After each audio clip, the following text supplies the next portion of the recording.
ایوان صدر میں صرف 90 کے قریب ایوارڈ دیے جائیں گے. گزشتہ اتوار میں 200 سے زیادہ ایوارڈ بھی تقسیم کیے گئے. صدر ناساز طبیعت کی وجہ سے زیادہ دیر کھڑے نہیں ہو سکتے. ذرائع کا یہ کہنا ہے ایوارڈز ملنے والوں کی بڑی تعداد کو صوبوں میں منتقل کر دیا گیا ہے. تو صدر زرداری صاحب آپ دیکھتے ہیں جس وقت وہ چلتے ہیں اور ان کے چہرے کے تاثرات، اس سے لگتا ہے کہ ان کی صحت کے مسائل ہیں، اللہ تعالیٰ ان کو صحت زندگی دے، لیکن وہ فٹ ہیں پاکستان کے صدر بننے کے لیے. پر ہو سکتا ہے کہ اس وقت طبیعت زیادہ ناساز ہو، جو ذرائع بتا رہے ہیں اس وجہ سے وہ زیادہ دیر کھڑے نہیں ہو سکتے. تو اب یہ دیگر جگہوں پہ یہ ایوارڈز دیے جائیں گے. پر اینی وے مختلف لوگوں کو یہ ایوارڈز دیے جائیں گے. صحافت کے شعبے میں جو خبر آ رہی ہے وہ یہ ہے کہ جی فہد حسین صاحب کو، افتخار احمد صاحب کو، وقار ستی صاحب کو، ان لوگوں کو تمغہ امتیاز سے نوازا جائے گا. فن کے شعبے میں جناب جگن کاظم صاحبہ کو، اس کے ساتھ ساتھ استاد رستم فتح علی خان صاحب کو. میں پہلے یہ پڑھا تو میں سمجھا استاد چاہت فتح علی خان صاحب کو بھی کوئی ایوارڈ مل رہا ہے شاید اس دفعہ. ویسے ان کو بھی ملنا چاہیے، لاکھوں کروڑوں دلوں کی وہ دھڑکن ہے، فن کی خدمت کرتے ہیں، لوگ ان کو پسند کرتے ہیں، گانے گاتے ہیں، وہ لوگ ان کو اپنی پرائیویٹ شادیوں میں تقاریب میں بلاتے ہیں. تو میرے تو وہ ویسے بڑے فیورٹ ہیں.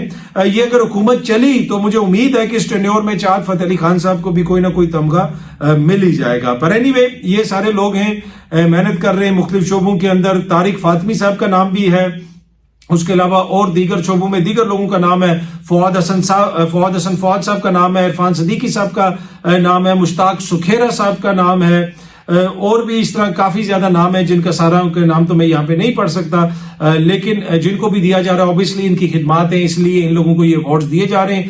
پر صدر زرداری صاحب زیادہ دیر کھڑے نہیں ہو سکتے، تو اس وجہ سے جو ہے پھر کچھ لوگوں کو صوبائی دارالحکومتوں میں ایوارڈز وغیرہ دیے جائیں گے. ذرائع یہ بتا رہے ہیں، جو خبر رپورٹ ہو رہی ہے وہ یہ خبر ہے. اچھا جی، نیکسٹ نیوز جو ہے بڑی انٹرسٹنگ ہے. عمران ریاض خان صاحب اور شاہد آفریدی صاحب بالکل آمنے سامنے آ گئے ہیں. دونوں نے ایک دوسرے کے خلاف ٹویٹس کی ہیں. شاہد آفریدی کو قوم نے سر آنکھوں پہ بٹھایا، مگر انہوں نے ملک لوٹنے والوں سے لے کر مینڈیٹ چوری کرنے والوں تک کو مبارکبادیں دیں. یہ ٹویٹ کی ہے عمران ریاض خان صاحب نے. انہوں نے یہ بھی لکھا کہ لوگوں نے بہت برداشت کیا، لیکن جب شاہد آفریدی نے پاکستان کے سب سے بڑے عوامی لیڈر پر کھل کر تنقید کرنا شروع کی تو لوگوں کے صبر کا پیمانہ لبریز ہو گیا. پاکستان میں شاہد آفریدی کی طرح ان سے کم تر اور ان سے بہتر بہت سے سٹارز موجود ہیں جو آج بھی مختلف انداز میں خود کو عوام سے جوڑے ہوئے ہیں. ان سب کی بھی اپنی اپنی سیاسی سوچ ہے، مگر ان میں سے کسی نے بھی عوام کی دل آزاری نہیں کی. مگر شاہد آفریدی کی نظریں شاید کسی اور ٹارگٹ پر مرکوز ہیں. خودوں کے حصول کے لیے عزت داؤ پر لگانا ایک ہیرو کو زیب نہیں دیتا. اگر بولنا ہی تھا تو شاہد آفریدی کو ظلم اور جبر کے خلاف بولنا چاہیے تھا، تاکہ جن لوگوں نے اسے پیار دیا ان کی محبتوں کا حق ادا ہوتا. مگر لالا نے ہمیشہ غلط شاٹ کھیل کر خود کو آؤٹ کروانے کی روایت برقرار رکھی. آگے وہ لکھتے ہیں، ونس اگین پور شاٹ سلیکشن آفریدی. اب اس کے اوپر شاہد آفریدی صاحب نے بھی جواب دیا. اب وہ یہ کہہ رہے ہیں کہ جی شاہد آفریدی پہ بڑی تنقید ہو رہی ہے، وہ مینڈیٹ چوری کرنے والوں کو، عوام کو دکھ تکلیف دینے والوں کو مبارکبادیں دے رہے ہیں. شاہد آفریدی صاحب نے تو تعریف کی تھی، آپ کو یاد ہوگا کہ شہباز شریف صاحب بڑے اچھے ایڈمنسٹریٹر ہیں اور یہ ہے وہ ہے، کافی انہوں نے باتیں کی تھی، پر وہ اچھا کام بھی کرتے. دیکھیں پچھلے دنوں ہی تو ابھی انہوں نے پنجاب پولیس کا وہ جو اینیملز کے حوالے سے ایک سینٹر ہے وہاں پہ دورہ کیا تھا اے ایس پی شیربانو صاحبہ کے ساتھ، اور اس کو ہائی لائٹ کیا تھا کہ پنجاب پولیس کتنی رحم دل ہے اور کتنا اچھا وہ کام کر رہی ہے. تو یہ تو انہوں نے بڑا اچھا کام وہاں پہ ہائی لائٹ کیا تھا. تو میں نے کہا میں وہ ہائی لائٹ کر دوں جو عمران بھائی نے شاید نہ پڑھا ہو. پر اینی وے یہ جو عمران ریاض خان صاحب نے جب یہ کیا، یہ ٹویٹ کی، تو پھر اس کے اوپر شاہد آفریدی صاحب نے بھی ایک ٹویٹ کی ہے. اس پہ وہ یہ لکھتے ہیں کہ جی لائک، ری ٹویٹ، ویوز وغیرہ کے چکر میں سچ اور جھوٹ میں فرق کرنا بہت مشکل ہو گیا ہے. ایک صحافی اور ٹرول میں یہی فرق ہوتا ہے. صحافی تحقیق کرتا ہے، بہتان تراشی تو سب سے آسان کام ہے. میں آج بھی اپنی بات پر قائم ہوں کہ عمران بھائی میرے رول ماڈل تھے جنہیں دیکھ کر میں نے کرکٹ شروع کی، ورنہ میں کرکٹر نہ ہوتا.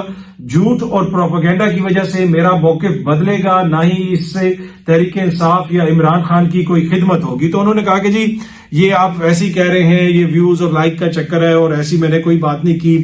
اور انہوں نے جو بھی باتیں کی ہیں وہ پبلک ڈومین میں ہیں. اچھا، اس ٹویٹ کے اوپر عمران ریاض خان صاحب نے لکھا کہ محترم شاہد آفریدی صاحب، آپ کی مجبوری دیکھتے ہوئے آپ پر ترس آ رہا ہے. کاش آپ میں ظلم کے خلاف بولنے اور سچ کا سامنا کرنے کی جرت ہوتی، کاش آپ چھوٹے موٹے دنیاوی فائدوں کے حصول کے بجائے اپنے اس مقام کا اکتفا کرتے جو اللہ تعالیٰ نے آپ کو عوام کی نظروں میں عطا کیا۔ میں آج بھی مایوس نہیں ہوں، امید ہے کہ آپ ایک دن ضرور سمجھ جائیں گے۔ اچھا، اپنا ایک ولاگ بھی کیا، اس میں بھی انہوں نے عمران ریاض خان صاحب نے بہت ساری باتیں کی۔ انہوں نے کہا کہ جب عمران خان کو گولی لگی کیا تب شاہد آفریدی بولا تھا؟ جب لوگوں پہ ظلم ہو رہا تھا کیا تب شاہد آفریدی بولا تھا؟ جس قسم کا سلوک کیا گیا تحریک انصاف کے لوگوں کے ساتھ، ان کے سیاسی ورکرز کے ساتھ، جو یہاں پہ اینٹی ڈیموکریٹک چیزیں ہوئی جو پی ڈی ایم کی حکومت کرتی رہی، کیا اس کے اوپر شاہد آفریدی کبھی بولا ہے؟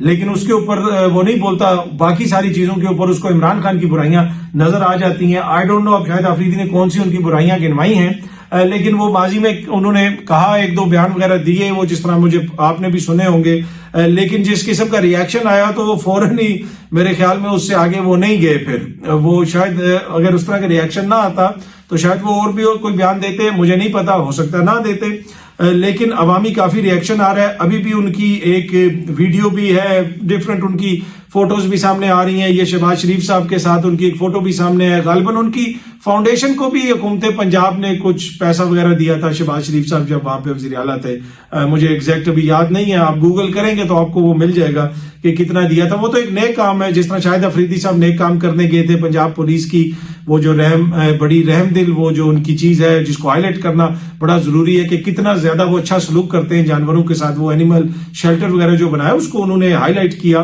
تو اسی طرح اگر سی ایم پنجاب جو تھے شہباز شریف صاحب، ان کی ایڈمنسٹریشن اچھی ہے تو اس کو بھی انہوں نے ہائی لائٹ کر دیا ہوگا، تو کون سی ایسی بات ہے۔ اور پھر جو ہے اب شاہد آفریدی صاحب بھی اچھا کام کر رہے ہیں، ان کی فاؤنڈیشن ہے، اس کو اگر حکومت پنجاب نے کوئی فنڈنگ وغیرہ دے دی تھی یا نہیں دی تھی، خبر تو یہی اس وقت آئی تھی کہ ان کو دی تھی، تو اس میں کون سی ایسی بات ہے، وہ تو اچھی بات ہے، اچھی چیزیں تو ہونی چاہیے نا ملک میں۔ اچھا، اینی وے عمران ریاض خان صاحب نے اپنے ولاگ میں کافی ان کو لتاڑا ہے، اور اس کے ساتھ ساتھ پھر انہوں نے اپنے ٹویٹر اکاؤنٹ کے اوپر ایک جو ہے وہ بھی کروایا، پول بھی کروایا، اور وہ تقریباً 5 گھنٹے ہو چکے ہیں جس وقت ہم لوگوں نے یہ اسکرین شاٹ لی اس پول کی۔ کیا آپ شاہد آفریدی کے سیاست پر موقف سے اتفاق کرتے ہیں؟ اس میں جناب 33,750 ووٹ پڑ چکے تھے، اور ابھی 18 گھنٹے تقریباً 19 گھنٹے باقی ہیں، اور 33,000 ووٹوں میں سے 93% جو وہ یہ کہہ رہے ہیں کہ شاہد آفریدی غلط ہے، ہم اس سے اتفاق نہیں کرتے، 7% اس کے ساتھ ہیں، تو ابھی بھی کافی پاپولر ہیں شاہد آفریدی صاحب، 7% ان کو لوگ پسند کرتے ہیں۔ اس کے علاوہ ان کے بڑی چیزیں چل رہی تھی، ایک اور ان کا ویڈیو کلپ بھی چل رہا ہے جس میں وہ یہ کہہ رہے ہیں کہ NRO جو ہے وہ انسٹیٹیوشن دے گا، وہ میڈیا سے بات کرتے ہوئے۔ مجھے یہ لگتا ہے کہ یہ غالباً کوئی پرانا کلپ ہے، اس لیے یہ عمران ریاض خان صاحب نے بھی یہ ٹویٹ کیا ہے کلپ، اور لکھا ہے کہ NRO وزیر اعظم نہیں، ادارے کے ہاتھ میں ہونی چاہیے، ادارے کو فیصلہ کرنے دیں شاہد آفریدی۔ یہ شاہد آفریدی صاحب کہہ رہے ہیں کہ انسٹیٹیوشنز NRO دیتے ہیں، ان کو دینا چاہیے، پی ایم کے ہاتھ میں یہ چیز نہیں ہونی چاہیے۔ اس کے اوپر بھی کافی تنقید ہو رہی ہے، پر مجھے یہ لگتا ہے کہ یہ کوئی برطانیہ جب وہ گئے ہوئے تھے، یہ تب کی پکچر تصویر ہے، اور تب کی یہ ویڈیو ہے، تب کا یہ ان کا بیان ہے، اور پیچھے عارف الوی صاحب کی تصویر بھی لگی ہوئی ہے، تو اس سے لگتا ہے اس طرح ہے کہ یہ کوئی تھوڑی پرانا بیان ہے، لیکن اس وقت تک عمران خان صاحب کی حکومت کا خاتمہ یقیناً ہو چکا ہوگا۔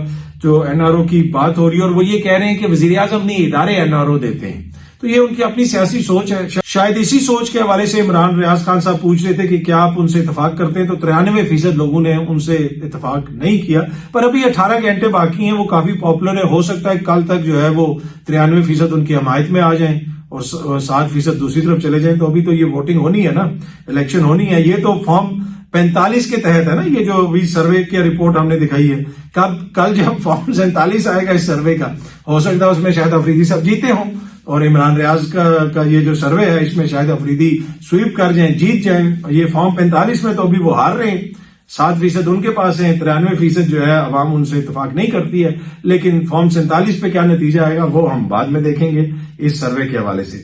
یہ تو ایسے لائٹر موڈ میں ہم نے بات کی۔ اچھا جی، جج صاحب جو شوکت صدیقی صاحب کو سپریم جوڈیشل کونسل سے فارغ کیا گیا تھا، اب سپریم کورٹ نے اس کے جو ان کی اپیل ہے وہ منظور کر لی ہے، ان کی برطرفی کا آرڈر ختم کر دیا ہے. اب آبویسلی ان کی عمر زیادہ ہو گئی ہے، وہ اپنی ڈیوٹیز تو نہیں سنبھال سکتے، لیکن ان کی مراعات اور پینشن وغیرہ بحال ہو جائے گی. اور سپریم جوڈیشل کونسل کے حوالے سے جو وہاں پہ پروسیڈنگز وغیرہ ہوئیں اس پہ بھی جو ہے سپریم کورٹ نے اپنے تحفظات کا اظہار کیا. بنیادی طور پہ یہ کہا کہ جناب وہ آئین اور قانون کے مطابق بہت ساری چیزوں کو اس طرح نہیں پرکھا گیا، دیکھا گیا جس طرح دیکھنا چاہیے تھا، لہٰذا جو ہے اب یہ فیصلہ آ گیا. ویسے شوکت صدیقی صاحب نے ISI کے اوپر اس زمانے میں جنرل فیض کے اوپر بڑے سنگین نوعیت کے الزامات وغیرہ لگائے تھے، وہ آپ سب کو یاد ہی ہوں گے. اگر نہیں یاد تو آپ گوگل کر کے دیکھ سکتے ہیں کہ کیا الزامات تھے جو انہوں نے لگائے تھے. اور پھر بعد میں ان کا معاملہ گیا تھا اور سپریم جوڈیشل کونسل سے وہ فارغ ہو گئے تھے، اب وہ بحال ہو گئے ہیں. اب مظاہر حسین نقوی صاحب کو بھی پچھلے دنوں سپریم جوڈیشل کونسل نے فارغ کیا ہے، اور اس کی کتنی زیادہ تحقیقات ہوئیں، کس ادارے سے تحقیقات کروائی. ماضی میں خود قاضی فائز عیسیٰ صاحب کا کیس بھی سپریم جوڈیشل کونسل میں جا چکا ہے، اور پھر سپریم کورٹ سے ان کو ریلیف مل گیا تھا، اور وہ معاملہ پھر سپریم جوڈیشل کونسل نے مزید پرسو نہیں کیا تھا. تو یہ شوکت صدیقی صاحب اور ان کی فیملی کے لیے ایک اچھی خبر ہے. اگر ان کے ساتھ ناانصافی ہوئی تھی اور آج ان کو انصاف ملا ہے تو یقیناً یہ ان کے لیے بڑا ریلیف ہے. اب مظاہر نقوی صاحب کے حوالے سے آج میں بھی آپ کے سامنے ایک پریڈکشن کر رہا ہوں کہ جب حالات بدلیں گے، واقعات بدلیں گے، تو آپ دیکھیں گے کہ اسی سپریم کورٹ سے ہو سکتا ہے کہ ان کو بھی ریلیف مل جائے. اب کب ملے، 6 مہینے بعد ملے، 8 مہینے بعد ملے، سال بعد ملے، پر کبھی نہ کبھی ہو سکتا ہے کہ ان کو بھی اسی عدالت سے ریلیف مل جائے. جس طریقے سے ان کو برطرف کیا گیا ہے وہ بھی حالیہ دنوں میں میڈیا میں رپورٹ ہوا، بہت ساری اس کی چیزیں سامنے آئی، لیکن وقت کے ساتھ ساتھ چیزیں تبدیل ہوتی ہیں. ہو سکتا ہے کوئی نئی چیز سامنے آئے. جس طرح اب شوکت صدیقی صاحب کا معاملہ چینج ہو گیا ہے، تو مجھے یہ لگتا ہے کہ مستقبل میں جو مظاہر حسین نقوی صاحب کا معاملہ ہے ان کو بھی سپریم کورٹ سے ریلیف ملے گا.